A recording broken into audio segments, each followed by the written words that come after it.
video slightly different, rather than going so, because I've noticed it getting annoying. Today I've cleaned the integra, ready for the strut towers, top of the strut towers to be painted tomorrow. So tomorrow morning I'll probably jack this up, remove the struts from the engine bay, lower them down just enough to be able to mask up under the holes, and then they'll be painted. I do have the strut brace down here in this box ready to go on, so as soon as the paint is dry and the lacquer is dry, I will get that fitted. No more cracking. This is all ring prep. I've also got Miller Oil's Racing brake fluid 320 plus. I've been using the 300 plus now for the last sort of 5-6 years, and I've not really had any brake fade, but I've also not really been using it on a mega fast car that requires mad amounts of brake fluid. The brake fluid in this was fitted January 2022, and it's in 3 track days, a little bit of road use, and the pedal still feels absolutely fine, so I'm just going to swap it out ready for the ring. Nurburgring, first weekend in May. It is Sunday morning, about 8:10, so I'm going to start by playing with integra parts. Just setting up with the other GoPro to get a bit of a time lapse, bit of a video. Yeah, stick with us. We'll have all this painted up.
We'll compare this to the new one in a minute.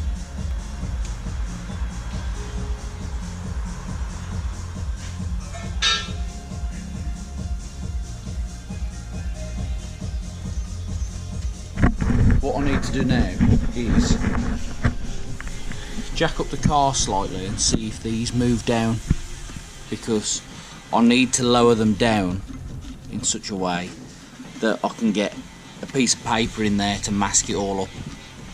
And then I've got to sand this down, probably unbolt this, sand this down, probably unbolt that one as well, and just do the same on that side as to what I can, just to get everything ready for a bit of etching, bit of paint. Nice. We'll see if this works.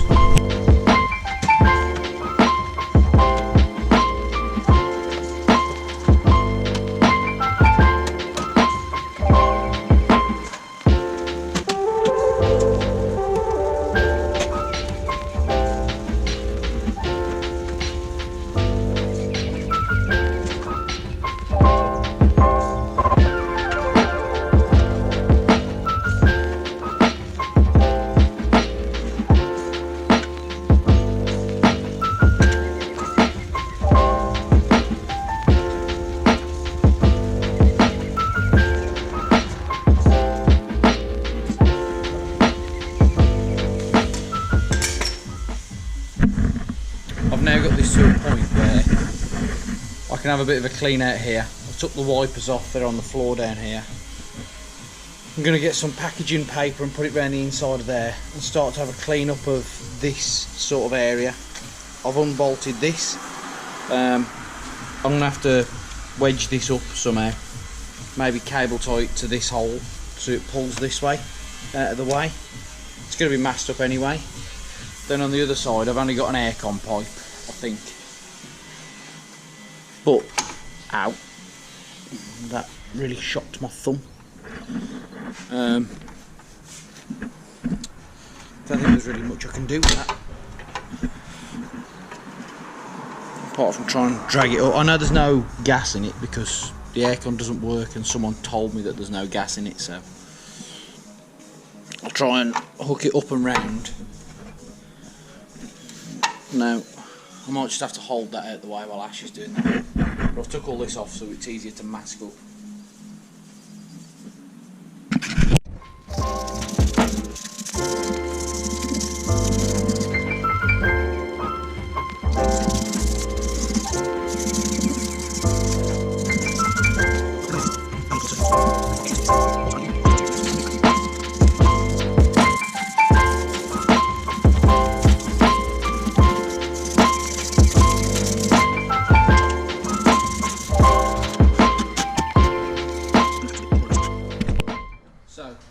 Bit of an update.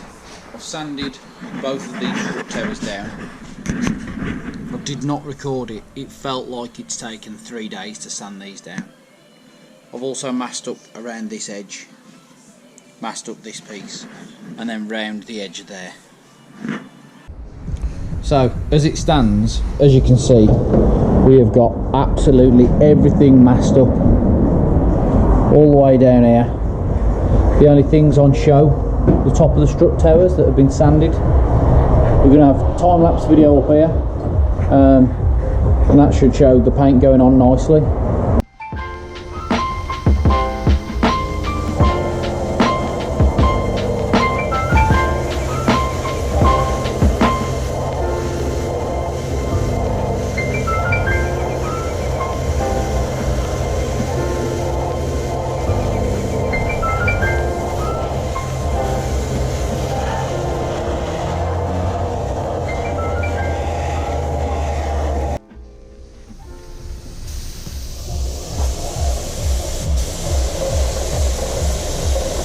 Yeah, we've got white.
So we've just applied, Ash has just applied the coat of lacquer.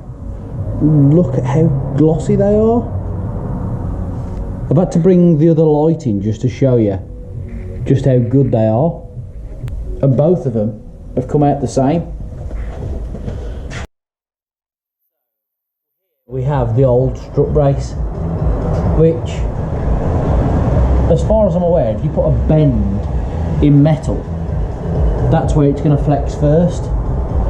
So I spoke to JP Cages and found this on their website. There's a bit of a bend in it, however it's a lot more solid and it's going to go really nicely with the new white strut towers. So currently fitting the new strut brace, and we've got quite a gap over here at the back on both sides. Do the holes line up? The holes do line up. However, these are nowhere near, which worries me because we've got a gap here as well, and it's touching on this edge. Am I supposed to pick the strut up into this and tighten it down? Because if that is the case, I'm going to need the paint to dry for a few more hours first. It just doesn't feel right tightening it down like that. I mean, I'm going to do it, but I'm not touching any pipe work here. I'm not touching any pipe work there, so it's literally just a case of bolting that on. I might start with the other bits first, like releasing this cable tie, putting the accelerator cable back over here and over there, bolting the brake master cylinder, I think. I don't know what that's called. Something to do with the brakes. I can see all the pipes. I'll bolt all that back in first, and then I'll consider bolting the strut bracing. While trying to wrestle with this JP Cage's strut brace, to be fair, I may have jumped the gun a little bit, and I've emailed them to say, oh, it doesn't fit, but we're just going to loosely put it, place it where it needs to be now, and show you another problem that I've found, which, do I think it should be advertised on the internet that you may need something different to this? But I would say that if someone's bought an intake for their Integra, it's probably a Tegiwa or a Grippy M1. Now, with this in position, the airbox goes between this here and that hole there. There's now a massive bloody thing in the way. So, Tegiwa intake box, it's literally got to go, well, exactly where that is. The other one used to sit underneath it, under here, across the back, and then this would sit over the top.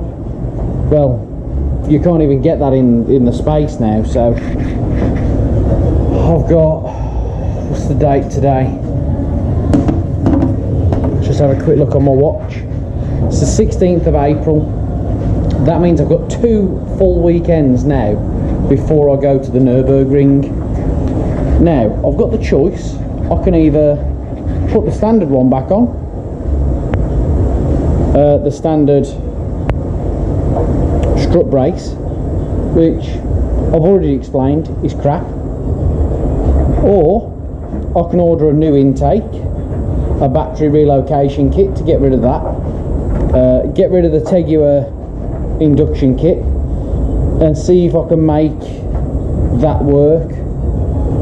Is there any point? 150 quid, 180 quid, I don't know what it was, for a strut brace, to then buy a new intake, a battery relocation kit, or just leave the standard one on and sack that off. Tough choice, man, tough choice. I'll have to think about it. I'm gonna quite simply, I'm gonna take this back off. I'll put it back over there, out of the way. I'm gonna have to go and sit in the house and do some research, because I think I've already kind of fell into a bit of a money pit hole where I've already gone, yeah, I'll buy this and I'll buy that, and it's already gone further than I expected it to. So do I want to go further? Well, yeah, of course I do, but can I afford to go further? That's the problem. So I've done it again.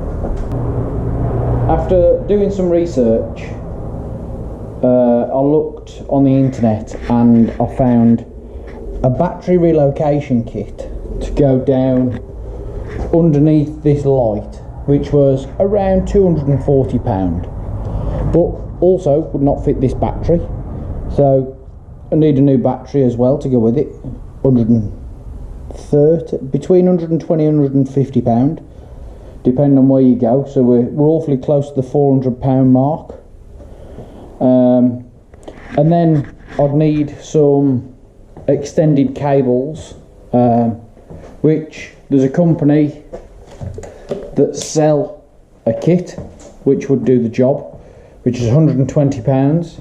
So we're up to £550 for a relocation kit for the battery, and we're still no closer to getting the induction kit. So I'd then need to do my research with measuring of the inlet, not the inlet manifold, but the intake throttle body, to make sure I get the right size. A piece of pipe for that, depending on whether you want a silicone pipe or a piece of metal or carbon, whichever you prefer to have. Then a filter that fits on the end. You're probably looking at another 120 to 200 pound.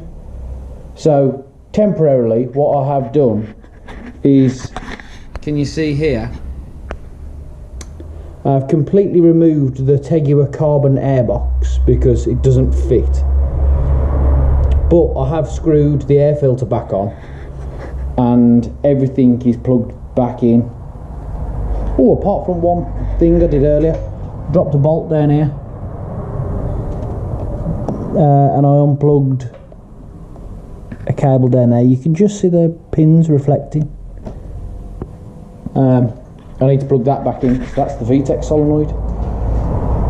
But I think that's a temporary solution. I'm going to go out and test drive the car now just to make sure that everything works as it should. Be pretty disappointed if it doesn't. But the air is still being filtered, so that's good. And everything's plugged in. I'm not going to consider it a victory, but it's a bit of a hollow victory. It's all back together, it's all back on the floor. And I think, providing it drives okay, I'm probably going to take it to the ring like this, because I haven't got £600 spare.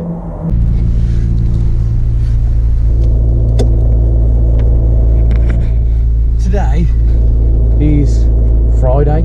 I'm heading over to A-Line wheel alignment in Dudley. Since unbolting everything, the tracking is slightly out. Everything is tight. I checked it before I went out in it last time. Yeah, let's head over there to have everything checked over. Camber, caster, towing.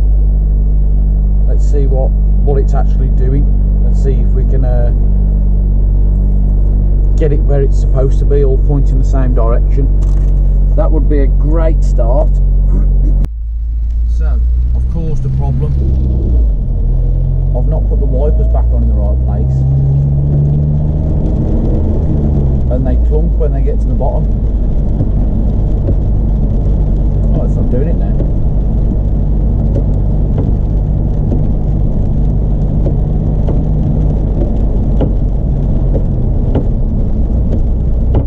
So, I'm trying not to use them.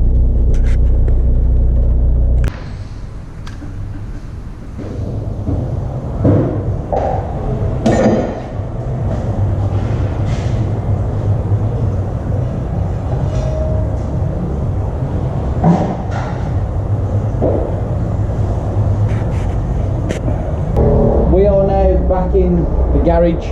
We've got the back end in the air, and I'm just about to bleed all the old fluid out for the brakes. We've got some new Miller's 320 Plus going in.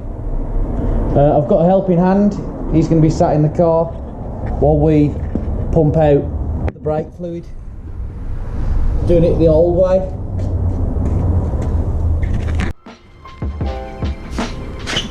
Right, you ready on the brake pedal, Shag? Oh, hang on. I'm getting dirty arse here. Just putting a carpet towel on this spare wheel, so if I decide to sit down I'm not going to get filthy. Right then, push the brake pedal to the floor. Okay, back up, down, Up. Fuck you, bolt. Fucking hell, tighten that up a lot. Yeah, stick them over on snow, phone jet.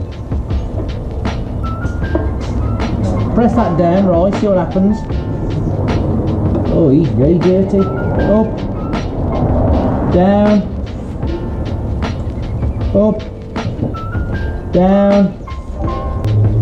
Up. Alright, we've got clear fluid coming out of that one as well. No bubbles, that's good. After bleeding the brakes, I forgot to keep an eye on the reservoir and the level ran a little bit low and I heard it suck a bit of air in, and I have been chasing this now for about an hour. I've tried plugging a laptop in and I thought I'll run the ABS pump, that'll get the air out, that's where the air will be. However, the laptop that I've got in my possession does not have a Honda Integra DC5 on the diagnostic software.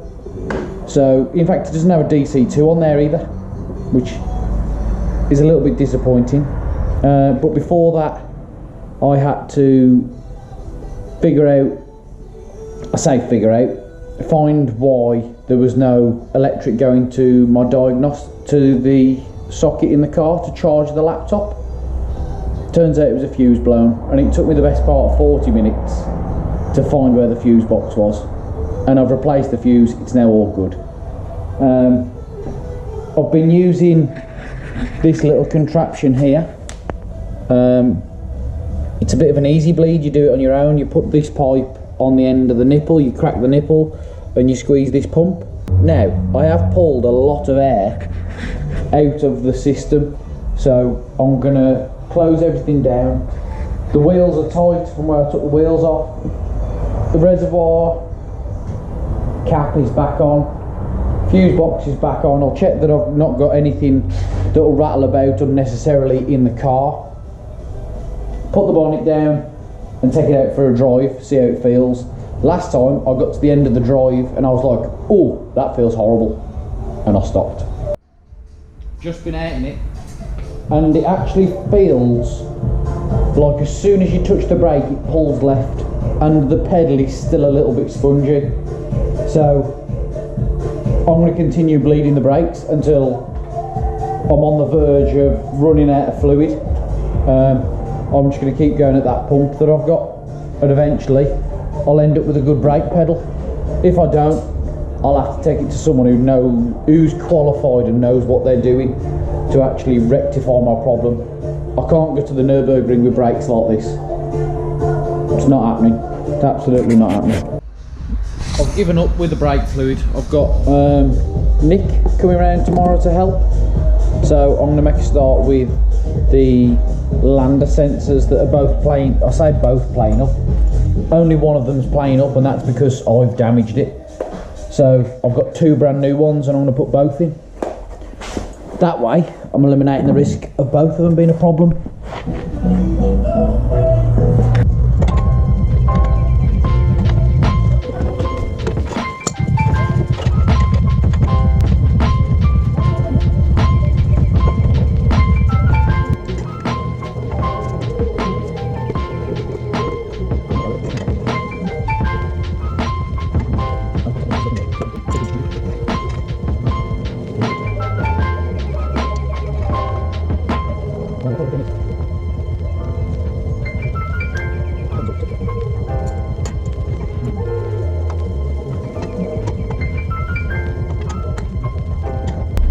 Tap from multiple descriptions, powertrain, heater system. Right, we're going to clear faults on ECU, press OK. It says complete. We've got no engine management light. Well done. In preparation for Nick coming around to help today, I've removed the wheels.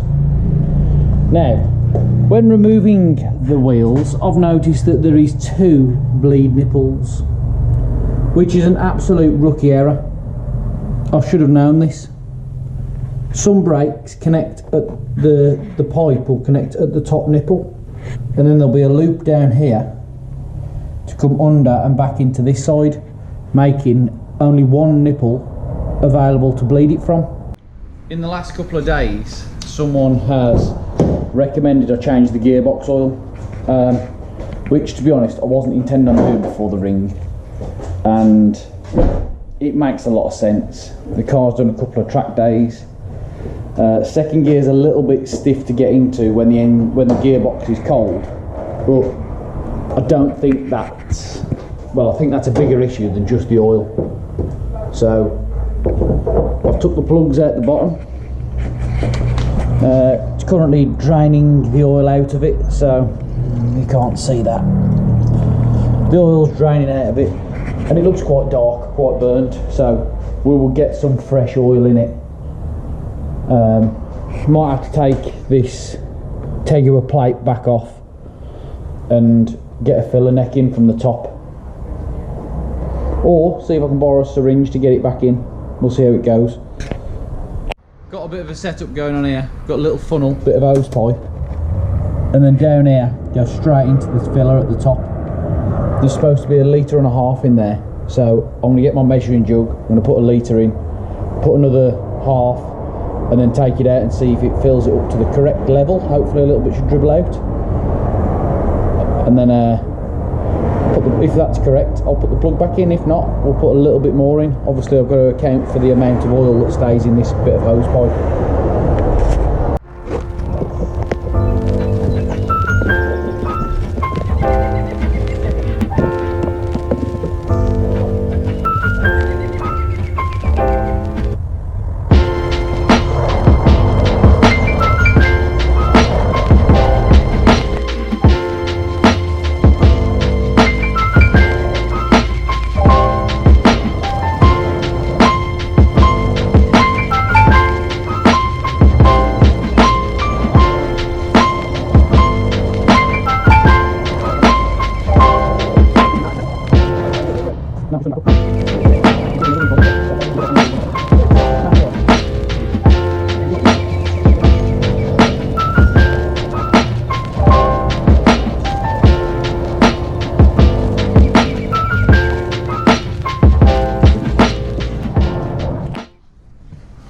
Check under here, see if we've got any leaks. Drain plug looks good, and then there's one slight drip coming out the bottom of the fill hole. Quite happy with that. I need to pull. That drip seems to be getting bigger, so it might be bang on the right level at just under 1.5 litres. I ran out of time yesterday. I was on a busy schedule. I actually left the car in the air, and I have actually got a new primary before cat O2 sensor to fit, so it's a good job I've left it in the air really. I'm going to go underneath, just double check that the gearbox isn't leaking. I understand there's been no pressure on it. I've not been driving it about, so if that is all good, I'm going to change the lander sensor. I'm going to get it down on the floor and I'm going to go and drive it today. Then when I come back, I'll jack it back up and check that it's still not leaking. Fingers crossed. During the prep for the Nurburgring, I changed the gearbox oil, as you saw. I also found that the OEM oil cooler, which is just one that runs coolant through it, is leaking only ever so slightly, but it's leaking on a drive shaft which is normally spinning, and that flicks oil all up the back of my engine. I'm literally about to take as much of it off as I can to try and replace the gasket and hope that the gasket, the little O-ring, is the problem.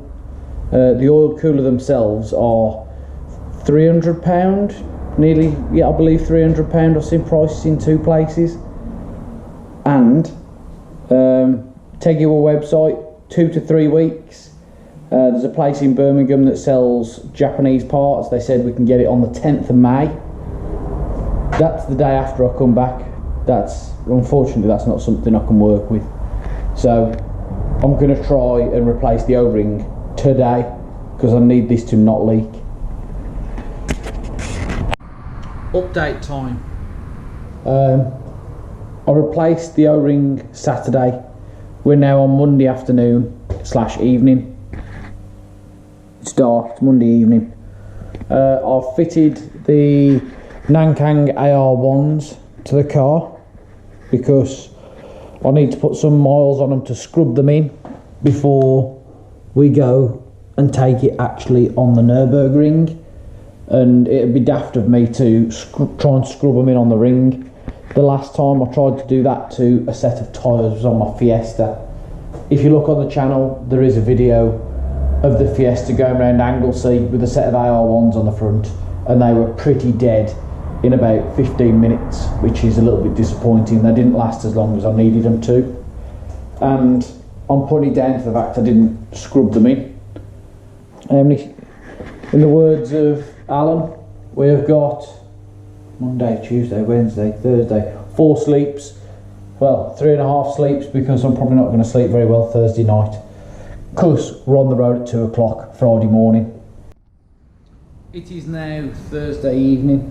The car is fully loaded. It's got fresh oil. It's got new oil filter on it. The gearbox oil's all good. Everything is checked over. Happy days. The wheels are clean, the car's clean, the car is fully loaded, and due to the car being away, one of the other guys who is coming to the ring with us has asked me if I can keep his car in the garage. Look at that. What an absolute machine. Don't ask me what it is, because I don't know.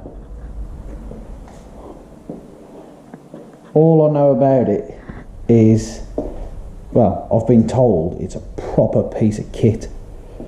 So we'll have to see if we can get out in this one day. Look at how small the steering wheel is. It is actually tiny. So we'll have a quick look at the car before we go. There we go. If I open that. There we go. Instagram name. We are literally fully loaded. I've got 4 boxes of tools, I've got fluids, I've got stuff to clean, I've got the spare wheels, I've got the helmet for the track day, I've got torch, I've got tape, GoPro mounts, I've got absolutely everything I think I could need. I've even got a garage towel. So this will be the end of the ring prep video. Stick with the channel and you will see the ring videos. Let's go and have some fun.